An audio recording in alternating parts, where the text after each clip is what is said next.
খুলনা নগরীর গোয়ালখালী মাধ্যমিক বিদ্যালয় ২ শতাধিক শিক্ষার্থীর জন্য একটি একতলা ভবনে ৩টি কক্ষ, একটি শিক্ষকদের বসার জন্য, বাকি দুটিতে হয় ক্লাস।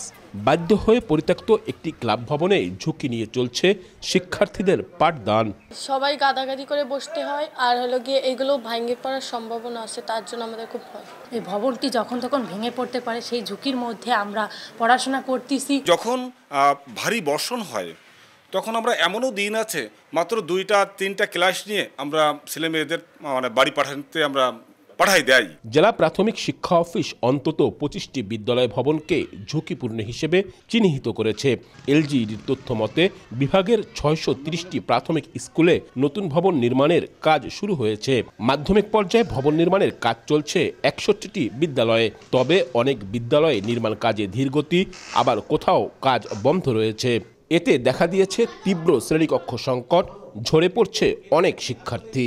3 জন করে বসে আছি। আমাদের ধরেন কোনো সময় লিখতে গেলে ওই ব্যাগের জন্য অনেক লিখতেও প্রবলেম হয়। আর যদি আমাদের স্কুলটা একটু তাড়াতাড়ি করে বানানো হতো তাহলে ভালো হতো। এখন আমার স্কুলের ছাত্রছাত্রী একদম খুবই নাজুক অবস্থার ভিতরে আছে, যেটা নিয়ে আসলে চলা অসম্ভব হয়ে যাচ্ছে। এরকম পাঠদানের ক্ষেত্রে অসুবিধা হয়। যদি এইটা তাড়াতাড়ি হয় যে আমাদের নতুন বিল্ডিংটা, তাহলে ছেলেমেয়েরা আরও উন্নত পরিবেশে এবং ছেলেমেয়েরা লেখাপড়া পাঠদানে আরও মনোযোগী হবে, ওদেরও ভালো লাগবে।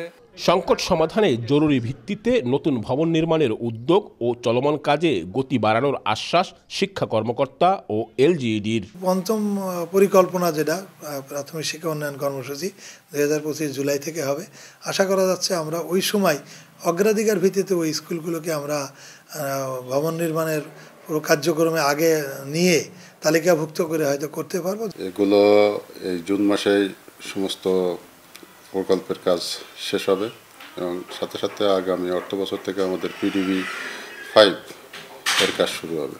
বিভাগে 5,556টি সরকারি প্রাথমিক বিদ্যালয় ও প্রায় 3,000 সরকারি বেসরকারি মাধ্যমিক বিদ্যালয় রয়েছে। আব্দুল্লাহ আল মামুন রুবেল, সময় সংবাদ, খুলনা।